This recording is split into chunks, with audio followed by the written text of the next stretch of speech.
Mama always said that baseball is like a box of chocolates. Never know what you're going to get. Like the Oakland A's come to town. They are on 99 losses when they come to town, not scoring any runs. And you're coming off of scoring 7.4 runs in the last 20 games. You think you're going to win some ball games. But unfortunately, we can't seem to find Jenny, which is the Astros offense. We'll see what we have to do to find Jenny, the Astros offense, on this edition of the Locked On Astros podcast. Alvarez hits a high drive center field. Bierling's back. This game is turned upside down. There's the runner. Fly ball down the right field line. Tucker comes on. Kyle Tucker. This time they finish the job. Hello and welcome to Locked On Astros, your daily Astros podcast. Here are your hosts, Eric the Man Huysman and Brett H-Town Wheelhouse Chancey. We are Locked On Houston Astros, and we hope that you join us for a daily Locked On Astros podcast. My name is Eric Huysman. You can find me at Eric Astros. You can find the show at Locked On Astros, your team every day. Brett's taking a night off, and it seems like the Astros offense has taken the night off the past two nights. But guys, we appreciate the fact that despite the past two ugly nights, y'all have not taken nights off. Y'all joined the podcast. Y'all are everydayers, the guys and gals that come in and watch our podcast every day. Whether it's on YouTube, go ahead and subscribe to us. Go and make us your first listen, and go and listen to us on Apple, Odyssey, Spotify, wherever you check out your podcast. Go and listen to Locked On Astros podcasts. And today's episode is brought to you by Jace Medical. Empower yourself when you purchase a Jace case, providing yourself with a personal supply of 5 antibiotics to treat up to 50 plus infections. Get yours today at jacemedical.com. That's JASE medical.com. And I think the Astros need to figure out what's going on with their offense. And I've got the wrong thing. Yeah, that sounds better. Where's the Astros offense? I mean, we're looking for Jenny. Like Forrest Gump spent the whole movie looking for Jenny. Why can't the Astros score at home? I mean, you think that they kind of broke out of that slump, but then they messed up now. And then Verlander struggles again. He's like the definition of Katy Perry's "you're hot, you're cold." I mean, what's going on with Justin Verlander? But he's still having a okay season since he's been traded back over to Houston Astros. But you have games like versus the Yankees, then today's game, where he just looks like he's very hittable. And the fastball, especially that Langeliers hit, that was crushed. And I'm surprised that the train guy didn't get hit. They're losing ground in AL West. And that's something that we saw coming because the Rangers are winning games again. They're up to 4 in a row. And so we'll talk about what's going on there. And I know this is a kind of old topic, but this is the first time I've really addressed it. Is there a batter's eye problem? Is there something going on where the Astros hitters cannot see? If that's the case, why is it not affecting Tony Kemp hitting his first home run in 182 at bats against Justin freaking Verlander? So I don't know if they're making excuses at this point, but we'll talk about that on this podcast. And we're going to look at the matchup on Wednesday where all hope, 16 games remaining, guys, 16 games remaining. Hunter Brown is on the mound. What can Brown do for you? We hope that he can do a little bit better. And apparently, if you're looking at the top 3 rookies in WAR in American League, he's number 3. So despite his recent struggles, he still had a pretty decent rookie season. So that's some of the stuff we'll talk about on this. And yes, I saw somebody say in the chat that let us vent today. Y'all can vent as long as y'all keep it under control. Don't attack each other and everything. But I understand why we're all frustrated.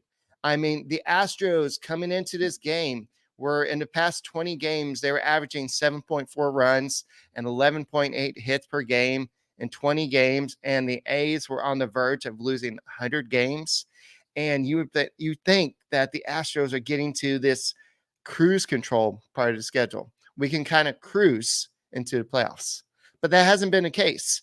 And so it's not Framber Valdez. He's not cussing. No, sorry, Ingrid. He's not pitching tomorrow. It is Hunter Brown. Framber Valdez pitched yesterday, and he had a quality start. But unfortunately, the Astros couldn't muster any hard hit balls until the ninth inning when the closer came in. And so that kind of brings up a topic.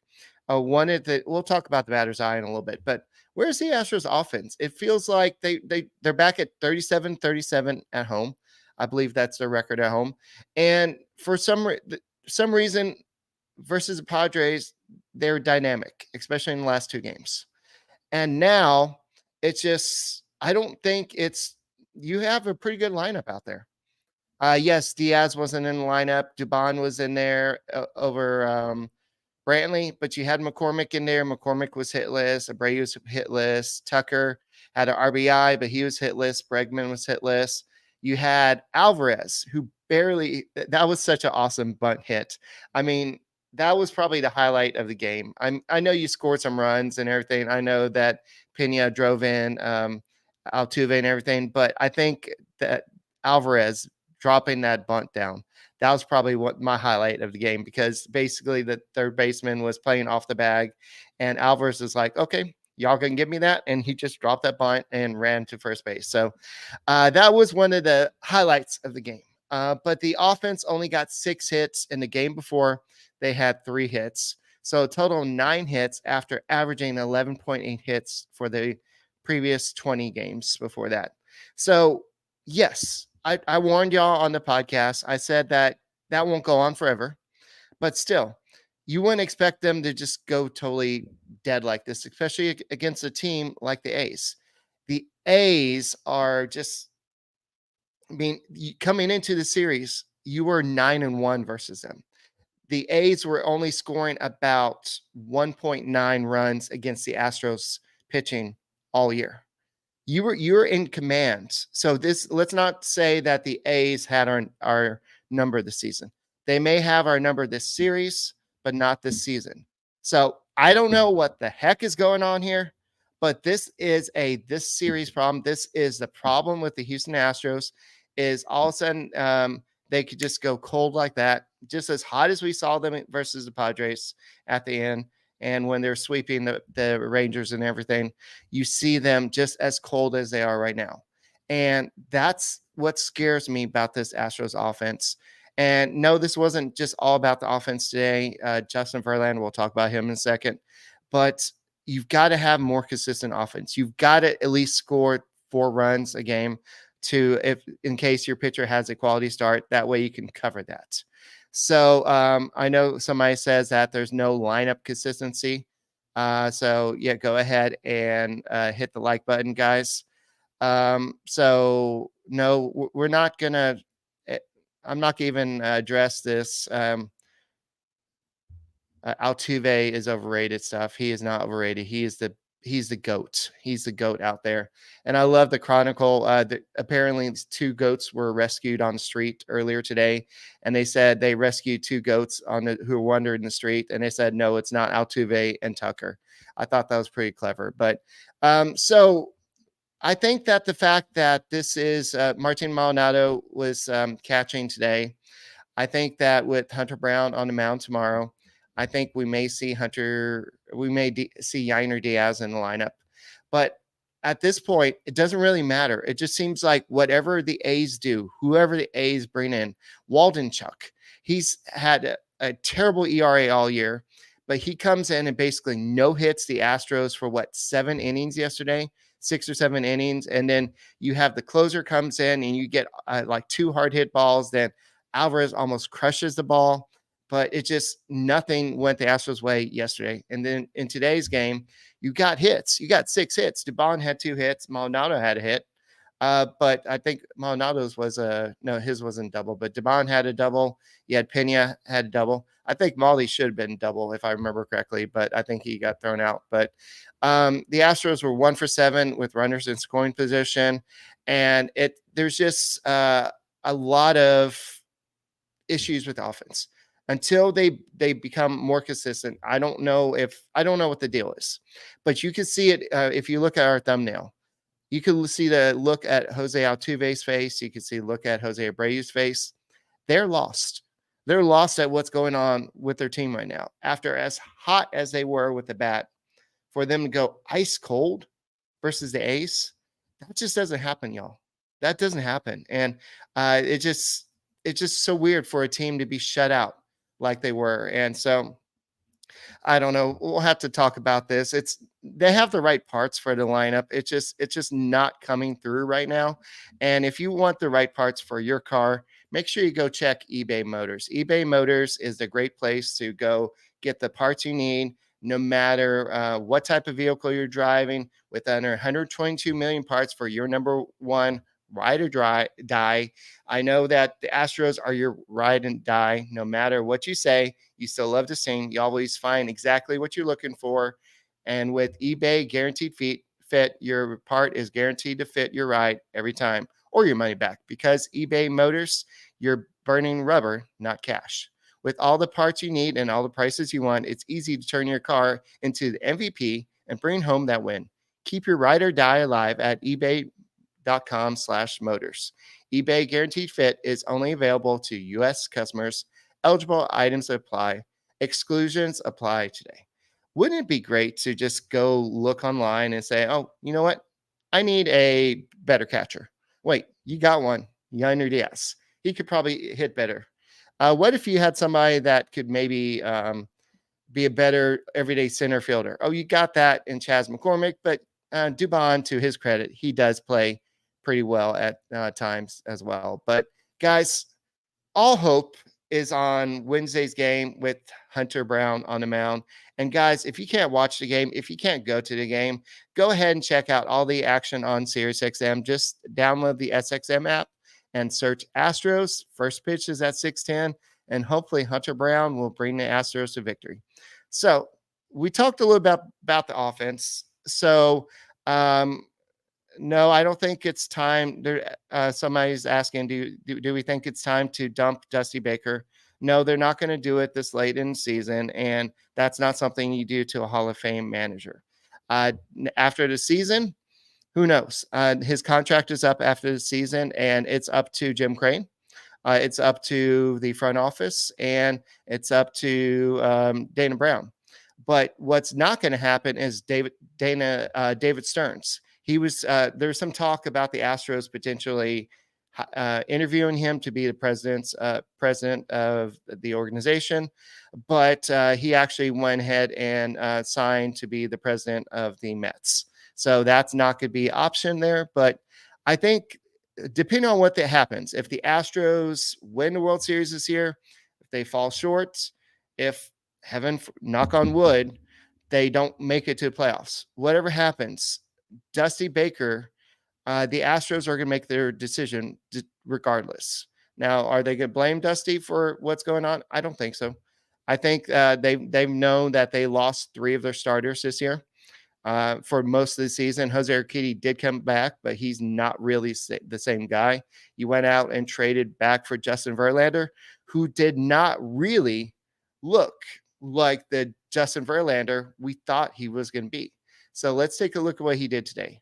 7 innings, props to him for lasting that long, 8 hits, 5 earned runs, 0 walks, 7 strikeouts, 2 home runs. So that's a 3.39 ERA on the season.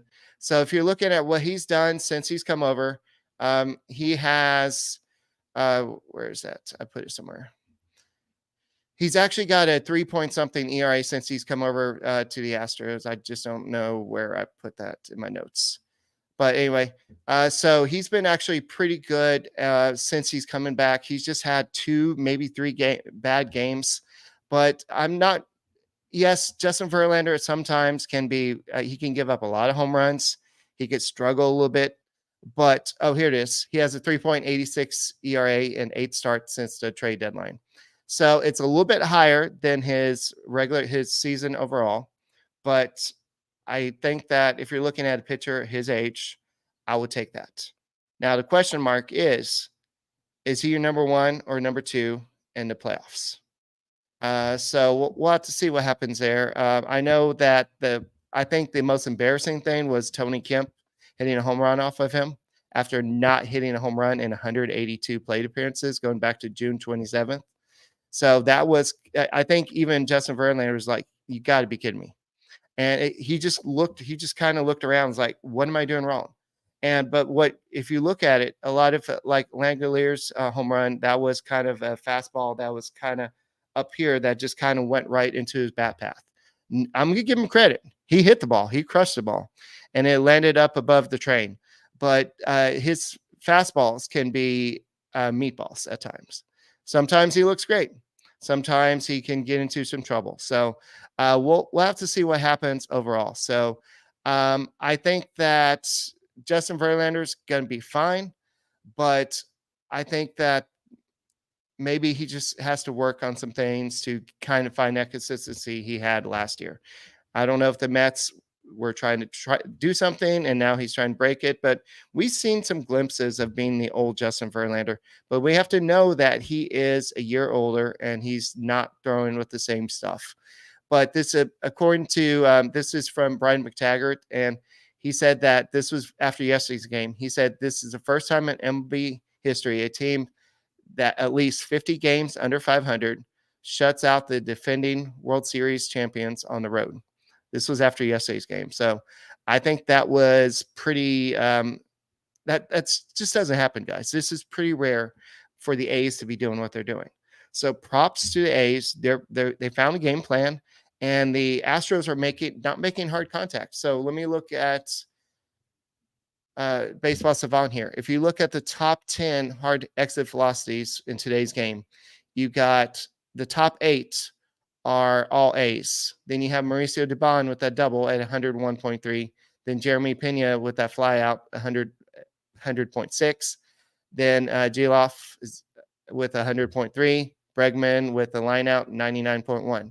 So most of the hard hit balls in this series so far have been from the A's.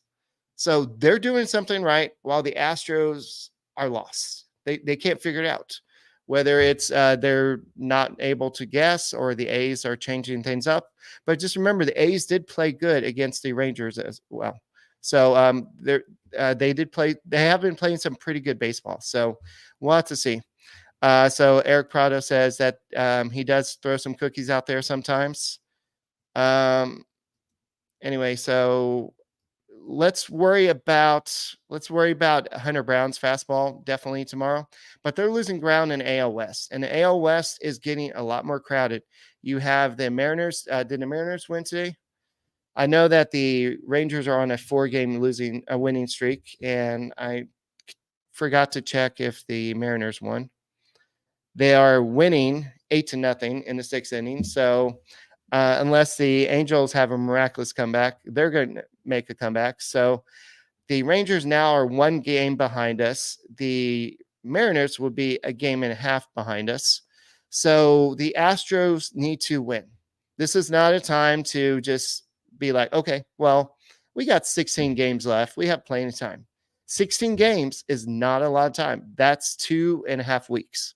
So essentially they have 2.5 weeks to figure their crap out and be consistent. So I don't know where that lies. Is this hitting, pitching, Dusty, players? I know they did a players only meeting and they had some results after that, but they just need to realize that they are the world champs. They are a team that can go out there and beat any of these teams. And you're going to play the A's again. You're play the Royals. You're going to be playing a whole bunch of teams that you should be beating. And so, or do we play the A's again? I have it right here. So we're going to play one more versus A's. Sorry, I take that back. You're going to play 3 against the Royals, 3 against the Orioles, then 3 against the Royals again, then 3 against Mariners, then 3 against the Diamondbacks. So you have at least one. Well, I'm not going to count the series. 2 series that are very winnable. The Orioles is going to be tough. The Mariners is going to be tough. And the Diamondbacks are going to be tough. So you've got to take advantage while you can. The Oakland A's are not the Braves. You got to score some runs. You can't be shut out by their pitching staff. They do not have that freaking rotation that the Braves do. So it frustrates me sometimes. So the Astros are now 82-64. And so the Astros do have the season tiebreaker against the Rangers. Unfortunately, they are 2-8 versus the Mariners, so they do not have a tiebreaker against the Mariners. The Mariners own that. So if they end up the season tied with the Rangers, the Astros would be the division winners. But if they end up tied with the Mariners, they would be the division losers. And then probably jump into the wild card race. But the wild card race is getting a little bit more interesting, even though the Blue Jays are getting beat by the Rangers right now. So they're kind of falling back out of it a little bit. So it looks like it may be, as of right now, the most of the wild card is going to be coming from the AL West, unless the Astros offense continues to keep on doing this. So we'll see. But the Astros have got to figure out a way to win at home, or else all this crap doesn't matter. I mean, the Astros, they're better than this. And that's what all of us are so frustrated about. And that's why I don't know if y'all are not able to sleep or anything, but it's just frustrating. Just like, what can they do? I mean, you try to put your best lineup out there and they get shut down. I know you could put Diaz in there, but I don't think one guy is going to make the other guys hit. So we'll have to see. But unfortunately, it just wasn't the day for the Houston Astros. And sometimes you get under the weather. And if you're under the weather and you want to try something and you can't quite get to a doctor, what if you have it at home? So modern medical care and treatment are important, but our global supply chains are fragile. Things like pandemics, natural disasters, and foreign travel might cut you off from treatment you need. Jace Medical is your solution. Just fill out our online form, and one of our board-certified physicians will review it to determine whether medications are safe and appropriate for you. They'll send your prescriptions to one of our partner pharmacies where your Jace order will be filled and mailed directly to your home. And not only this, but you'll send your physician a message to answers to the treatment-related questions anytime. Everyone should be empowered to care for themselves and their loved ones during this unexpected time. That's why Jace Medical offers a Jace case. So save more than $350 by getting these life-saving antibiotics with Jace Medical, plus an additional $20 off by using my code Locked On at checkout at jacemedical.com. That's JASE medical.com. I went ahead and ordered my case. Go and order your case as well. And go ahead and check out all the games at Hooters. If you're not there, you're missing all the fun. They have specials like Tuesdays and Thursdays is $10 pitchers on certain beers. Then they have Monday and Wednesdays are BOGO wings. And then they have on Thursdays at the NASA Hooters, they're going to have this something I'm going to start doing once my life starts settling down a little bit. Is they're going to, after Thursday Night Football, they're going to have karaoke. So guys, go to Hooters. Hooters makes you happy. And it's not just about the food. It's about the ambiance. It's about just being there. All the TVs, you can listen to the game. If the Astros game's playing, they put it on the actual intercom so you can hear everything that's going on in game. You can see everything that's going on there. And don't forget about the world famous Hooters girls. And go there and go where Eric and Brett always go and watch the games when they can. And go and tell them Locked On Astros sent you by, and you'll get a free basket of fried pickles. So go and check out Hooters all across the Houston area, and go and tell them Locked On Astros sent you by. So let's go ahead and get back to what we were talking about, which is the Astros offense some more. They lost some ground. So is it a batter's eye issue? So I don't want to dwell too much on this because the opposing team has to face the same batter's eye. We all know that before the 2017 season, they went ahead and took away Tal's Hill. I have a part of Tal's Hill's wall in my garage right now. I don't have a place to put in my apartment, but it's just like one of these slanted pieces that used to be up on the hill. So one of the wall panels. So they decided to take that up and go ahead and take away the hill and go and put that wall there with the batter's eye there. It has the Astro star there. Since 2017, they've been playing with this. Why is this all of a sudden an issue? It's really heavy, and I don't have time to go do it, but I'll put a picture on Twitter sometime. But I don't want to be a guy that makes excuses for the Astros, and I don't know if that's what this article. This was before the actual Padres series, but one player said it's like night and day. He said it's hitting at Minute Maid Park and on the road. He said on the road, the Astros have a American League leading 800 OPS. So if you're looking at what they've done at Minute Maid Park, they have a 734 OPS in 69 games at Minute Maid Park. I don't think this is updated, but if you're looking at what they're doing on the road, it's a lot higher. So you might be saying, well, what about the opposition? They're not having any issue with it. But according to Chandler Rome, he did put this out. The Astros home OPS is 734 and opponents are 742. So it's not like they're doing that much better.